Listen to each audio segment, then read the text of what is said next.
Hey guys, USA Smells here from Boomfist TCG. Back at it again with another video. This time it's going to be updated puppets for set 9. There's a lot of stuff that is still similar between what happened last format and this format. The deck has taken a much different turn versus what was in set 8, where you would get choked out a lot of specific numbers, most of the time at 8 damage. Because of a little bit of new research, I guess, we were looking at OCG deck lists specifically, and they were running 2 very specific cards, at least the ones that were the most attractive to us. And those were Lily, Crystalina Lily, has a main synergy of being able to grab either itself or a pixie follower. And this is Paula, which will come up again later in the video. This allows for incredibly explosive damage, numbers that puppets couldn't have even dreamed of before. And because of that, the deck has changed to try and accommodate that. There's about 9 different cards from a standard list from last format. A lot of things got dropped, and you're gonna see some things that maybe don't make sense without the context, but I'm gonna try and give the most of that as possible. So there's that. There's gonna be more set 9 to come, but we're starting out with the deck that I'm most familiar with and the one that potentially is the best deck of the format. This is just something that I've witnessed or felt. Puppets is the kind of deck where you can tech it. There's plenty of options in Forest that allow you to change either what you want to do or what you're trying to counter. And because of the numbers that you're able to hit with this deck now, just being able to hit either like 20 damage or something, because of that, the techs matter a lot more because it's just helping you get there. It doesn't matter what you play.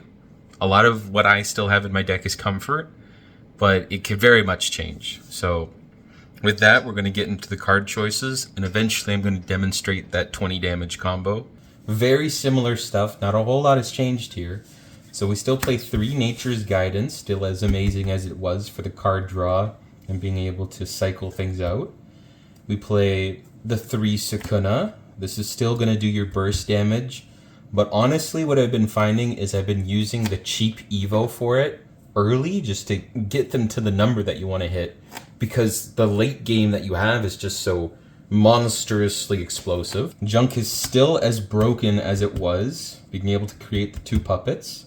This one, however, it's called Spirit Shine, can either target a pixie token on the field, give it +2/+2, or you put 2 fairy tokens in your EX. And the reduced number might sound a little bit weird because you want to fill up your EX with puppets very specifically. The main synergy with this either helps you with your Anastasia turns later, or because it's a spell, the card that I showed off earlier, Paula, can hit it off the top. I'm going to see where it's at. There's plenty of different options you can run here, but this is the one that I was thinking about. And so far it's been going pretty well. So that's the 1 drops. Move on to the 2 drops. This is a brand new card. It's a puppetry card. It's called Substitution. It bounces a card that costs 3 or less on the field, follower, and you make a puppet. For what it feels like, it feels low impact. But because you're a tempo deck and you're just trying to put them back that extra turn, still pretty strong. The fact that it's a quick is good. The fact that it's a puppetry card is really good. There are lists that will play it at 3. I just don't really trust it. This isn't the reason I'm going to win the game. Archer. This has a very good synergy with Orcus's Evo, which I'll demonstrate later. Because it says when another follower is put onto the field, it doesn't matter if you're playing them. If you summon them, this will get as many triggers as you possibly want. So that's really good. I was playing the Evo before. Evo spots are kind of tight. And honestly, without it, it's still been just as impactful.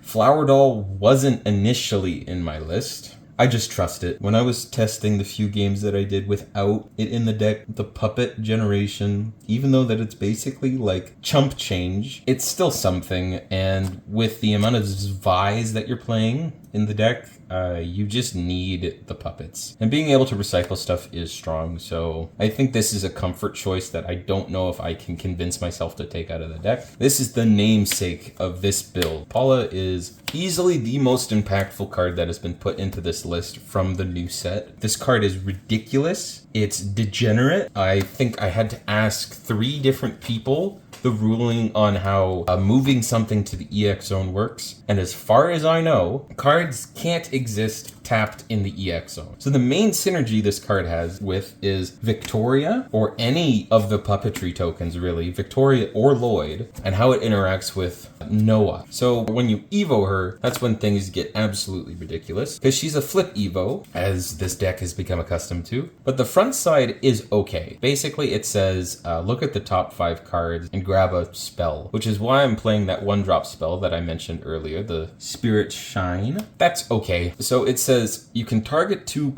other cards on your field and put them back into the EX zone. And then combo 3 if it didn't already need a better effect. When it swings, it can ping something for 3. So this recycles all of your tokens that cost 0, just to demonstrate what happens here. On turn 7, specifically going second, and a lot of different scenarios, you have Noah and you have Paula in your hand. With this, you play the Noah. The really flashy combo you can do here is if you have 2 Victorias, you play this, you move up 1, 2, and then because these now have Storm, swing both of them, deal 10 damage. Huge. And then you play this. Remember, we're going second here, so hopefully we have an Evo point. Let's just say we do.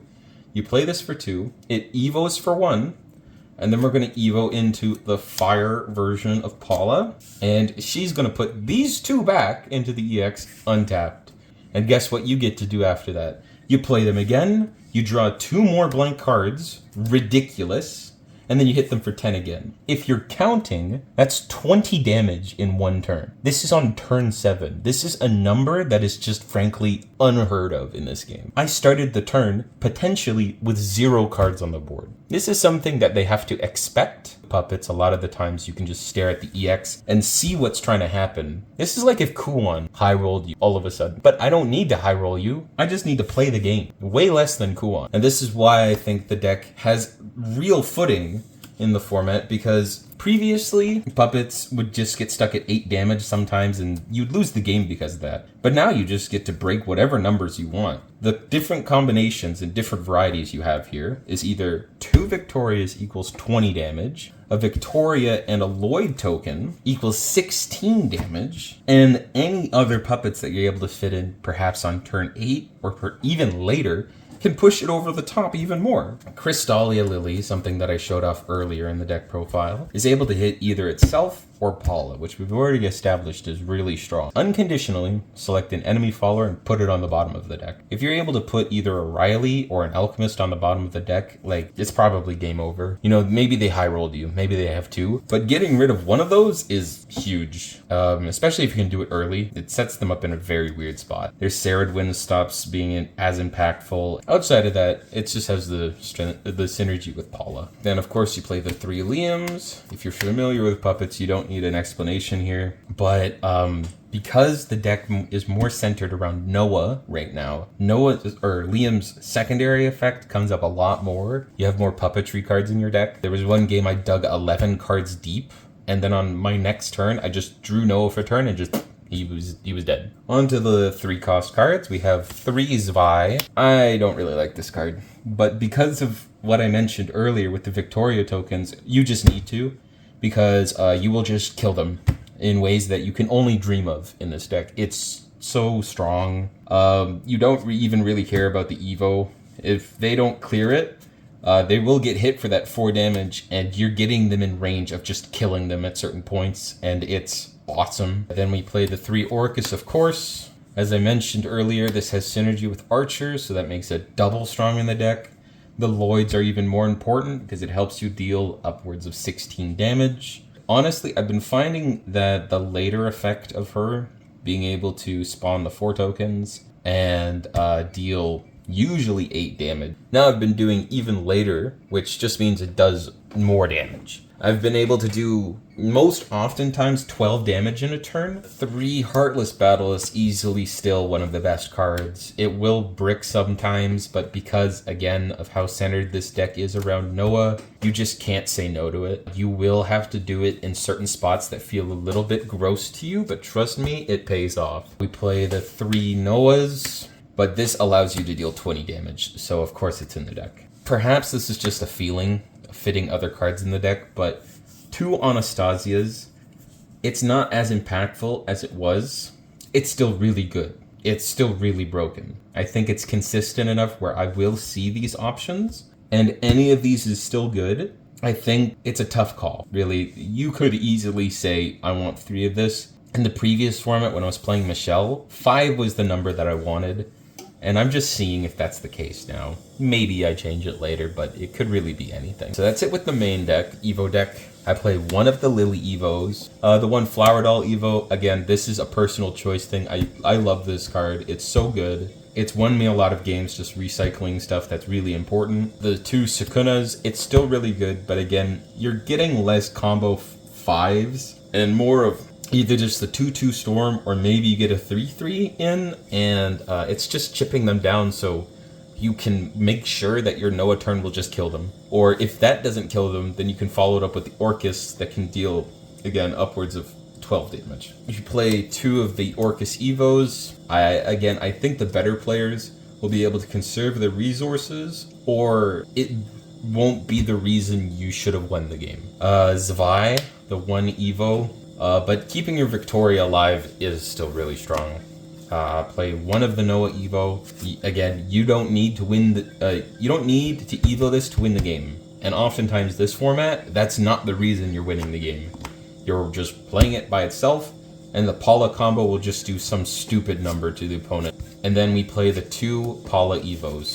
It's just so good. Again, if in your gut you think you need to do this one to search the top 5 for a spell, chances are you might be wrong, and you should have done this one to get the strike, burn 3, or recycled resources. It's about an 80-20 case of doing this one instead of this one, but that's still a 20% chance that you're right. And then I'm just going to demonstrate some of the synergies in this deck that might go a little bit unnoticed. So the reason you play the Spirit Shine is because of Anastasia. It helps you get your turns to be more consistent because you play this, you gain back the 2 mana or whatever. This is a 1-cost spell that creates 1/1s. If you are lacking puppet generation or you don't want to get rid of your puppet generation in order to get your Anastasia turn off, this is a 1-card thing that facilitates that. If you draw multiples of this, it can buff the other ones, but that's the main reason. Again, the Noah plus Paula line is very strong. You will have to keep this in mind when you're playing through the game. It's not easy, and it takes a lot of preparation in order for you to get this ready. You're basically going to have to be staring at doing that for the rest. And then the third synergy to wrap off the deck profile is Archer and Orcus Evo. Specifically the first one and not the late game one, because let's say you play your Orcus, okay, before you Evo. Archer will then ping 1 card. Then you Evo this, it creates 2 puppets. That pings 2 more times. Let's say they had a tapped, even like a Paula that they swung with already, and it's Evo'd, so it's a 3/3. It's already dead just by doing this. Your Evo has done nothing. Archer's already cleared that card. So they could literally have, let's say, like a Sukuna that they swung at your face for. You kill that too, and then this gets you your Lloyd token that you can either use later, you don't have to use it right now, because their board's already gone. And if they have something else, I encourage you to kill off your Orcus before using your Lloyd token. You don't need it. The degenerate stuff of creating multiple Lloyd tokens is probably a thing of the past. It pretty much wraps up the deck profile. So thank you for tuning in. I'm going to be trying to put out more. I think the next ones are either going to be Haven or Dirt, but keep an eye out, and I'm going to be trying to prepare my fellow Boomfish enjoyers for the format ahead. So